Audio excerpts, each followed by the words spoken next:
በአንድ ወቅት በገዳም አስኬ ታላቅ ተጋድሎ የነበረው አንድ መነኩሴ ነበር። ለዓመታት በጾምና በጸሎት ከቆየ በኋላ አንድ ቀን ታላቅ የጨለማ ማዕበል መታው። ፈተናው በረታበት። ትካዜና የተስፋ መቁረጥ መንፈስ እንደ ከባድ ድንጋይ በልቡ ላይ ወደቀ።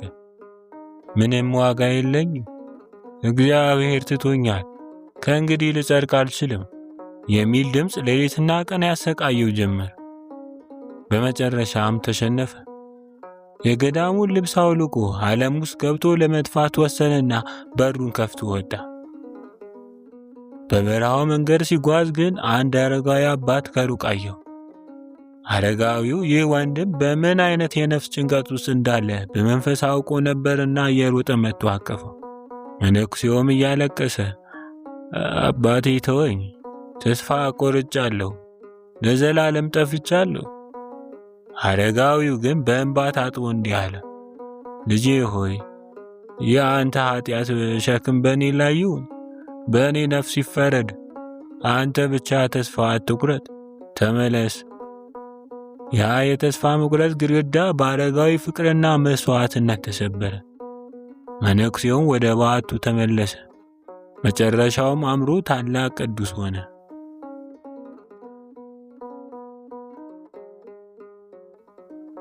ከእኛ ዘመን ከረጅም ጊዜ በፊት ከተሞች በጫጫታና በውካታ ከመሞላታቸው በፊት የሰው ልጅ አእምሮ ያለማቋረጥ ከመባዘኑና ከመበተኑ በፊት አንድ ጸጥታ ነበር። ሰፊ የተንጣለለ ጸጥታ በግብፅ በሶርያና በፍልስጤም በረሃዎች ውስጥ። ሰዎች ወደዚህ ጸጥታ የሸሹት ዓለምን ጠልተው አልነበረም። ነገር ግን እኛ ዛሬ የረሳነውን አንድ ታላቅ እውነት ተረድተው ስለነበር። በሕይወት ውስጥ ትልቁ ጦርነት ያለው በውጭው ዓለም ሳይሆን በውስጥ በነፍስ ውስጥ መሆኑን በሚገባ አውቀው ነበርና። እነዚህ ሰዎች የበረሃ አባቶች በመባል ይታወቃሉ። ተራ ሰዎች አልነበሩ፣ ጦረኞች ነበሩ። የሥጋና የደም ሳይሆን የነፍስ ጦረኞች። ከተዋጓቸው ጦርነቶች ሁሉ ከረሃብ፣ ከብቸኝነት፣ ከፈተና፣ ከፍርሃት ይበልጥ ከምንም በላይ የሚፈሩት አንድ ክፉ ጠላት ነበራቸው። ተስፋ መቁረጥ፣ ቀቢጸ ተስፋ።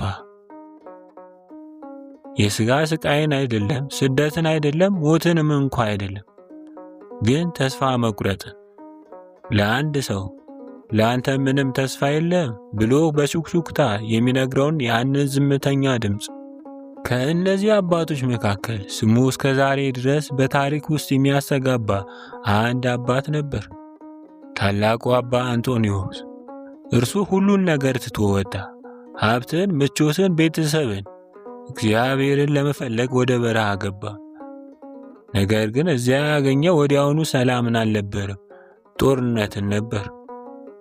ዛሬ ብዙዎች የማይረዱትን አይነት ጦርነት። በበረሃው ጨለማ ውስጥ ብቻውን ምንም ማስተባበያ በሌለበት የራሱ ሐሳቦች ይናገሩ ጀመር። የመጡትም እንደ ለስላሳ ምክር ሳይሆን አእምሮን ያለ ርኅራኄ እንደሚጫኑ ጨካኝ ድምፆች ነበር። እዚህ ምን እየሰራህ ነው? ሕይወትን እያባከንክ ነው። ይህን ልትቋቋመው አትችልም። አንተ ብቻህን ነህ። እናም ከዚያ ከሁሉ የሚከብደው መጣ። እግዚአብሔር ትቶሃል። አንጦኒዎስ የተሰማው ዝም ብሎ ሐዘን አልነበረም። በተስፋ መቁረጥ ክብደት ስር ደቆ ነበር። ሰውነቱ ዛለ፣ አእምሮ ደከመ፣ ነፍሱም እንደተተወች ተሰማው። በአንድ ወቅት ትግሉ እጅግ ከመክበዱ የተነሳ መሬት ላይ ወደቀ። መቀጠል አቃተው። እናም ከዛ ከተሰበረበት ቦታ ሆኖ ጮኸ። በቆሰለች ነፍስ ጥልቅ ጩኸት፣ አቤቱ የት ነበርክ? ከዛም መልሱ መጣ፣ እዚሁ ነበርኩ አንጦኒዎስ፣ ተጋድሎን እመለከት ነበር። ይህ ተስፋ መቁረጥን የመረዳት መጀመሪያው ነው። እግዚአብሔር የሌለ የራቀ ይመስላል፣ ነገር ግን ፈጽሞ አልራቀም። አባቶች እንደሚያስተምሩ ተስፋ መቁረጥ ዝም ብሎ ስሜት አይደለም፣ መንፈሳዊ ማታለያ ነው። እግዚአብሔር ቅርብ ሆኖ ሳለ እንኳን መገኘቱን እንዳናይ በልብ ላይ የሚጋረድ መጋረጃ ነው።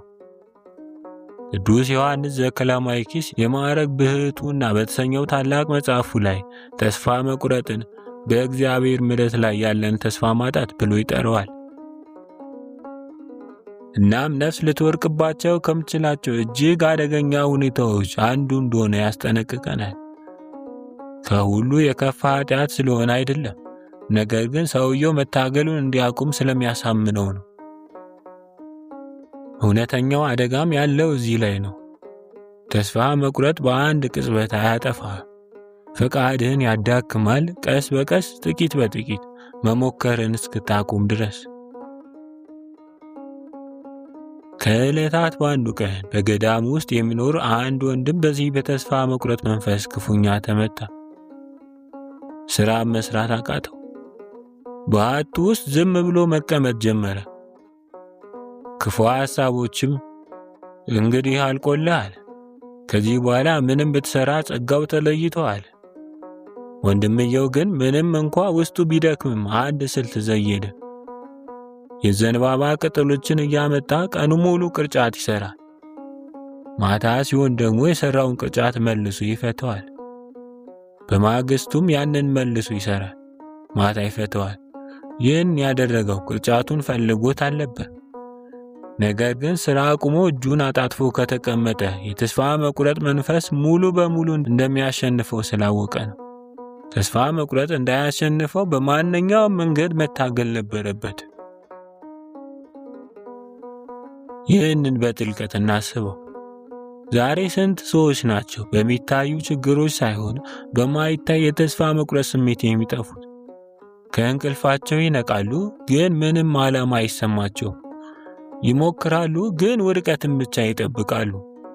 ይጸልያሉ፣ ግን ምንም ነገር እንደሚለወጥ አያምኑ። እናም ቀስ በቀስ ሳያውቁት ያለምንም ተስፋ መኖር ይጀምራሉ። በአንድ ወቅት ከበረሃ አባቶች እጅግ ጠቢብ ወደ ነበረው ወደ አባ ፒመን የመጣ አንድ ወንድም ነበር። ይህ ወንድም ሰነፍ አልነበረም፣ ግዴለሽም አልነበረም። በእውነት በጽድቅ ሕይወት ለመኖር የሚመኝ ነበር። ነገር ግን በአንድ አዙሪት ውስጥ ተተብትቦ ነበር። በቅድስና ለመኖር ይሞክራል፣ ከዛም ይወድቃል። ንስሐ ይገባል፣ እንደገና ይወድቃል፣ እንደገና አሁንም እንደገና ደጋግሞ ይወድቃል። እስከ አንድ ቀን ድረስ ዝሎና ተሰብሮ ወደ አረጋዊው አባት መጣና እንዲህ አለው፣ አባቴ መቀጠል አልቻልኩም፣ በየቀኑ ወድቃለሁ። ለእኔ ምንም ተስፋ ያለው አይመስለኝም። አባ ፒሜንም አንድ ጥያቄ ጠየቀው። ትወድቃለህን? ወንድምየው አዎን አባቴ ብሎ መለሰ። ስትወድቅ ምን ታደርጋለህ? እንደገና እነሳለሁ።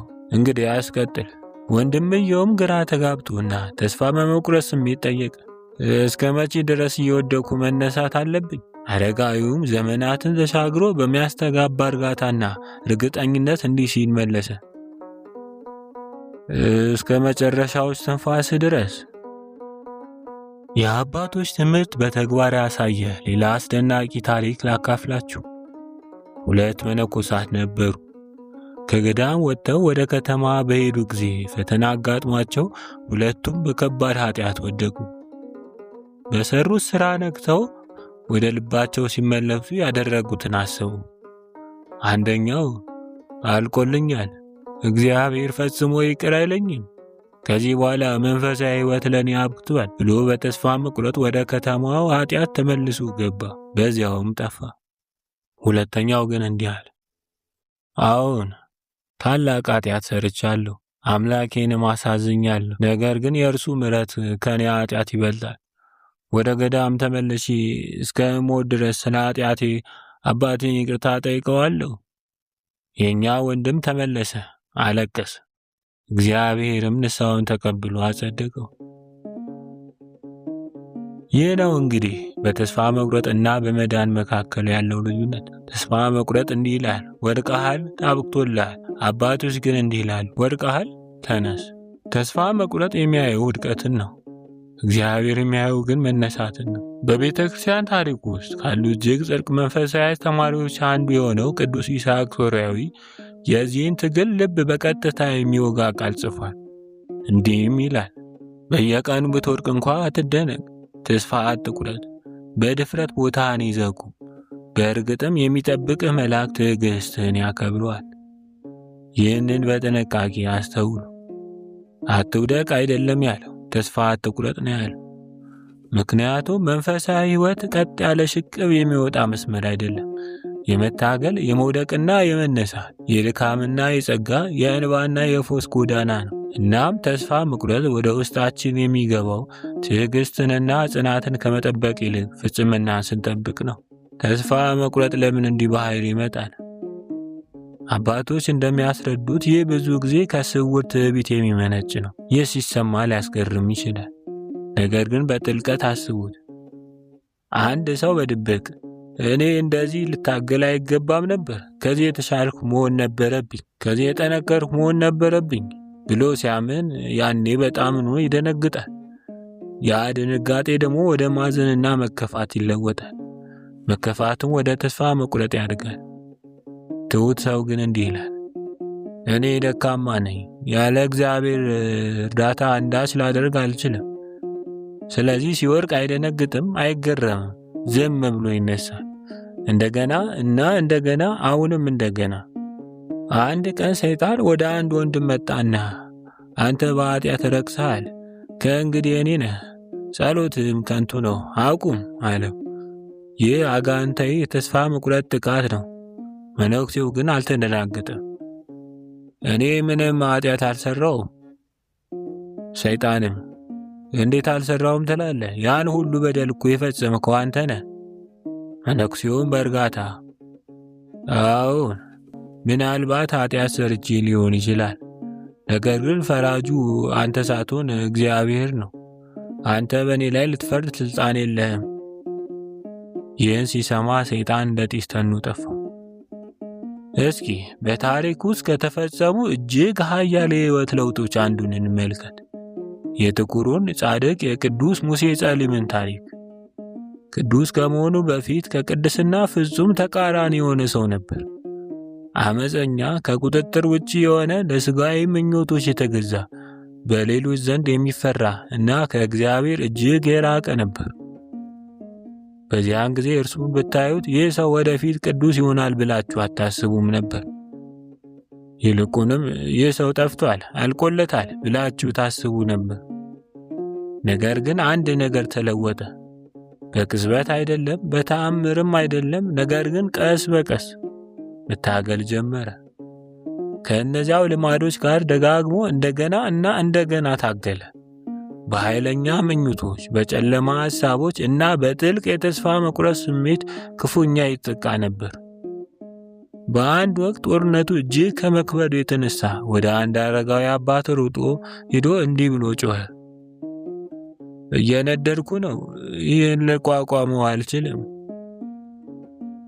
አረጋዊው ግን አቅጣጫ ሰጠው። ተመለስ፣ ጸልይ፣ በሐሳቦች አትመን። ይህ በጣም አስፈላጊ ነው።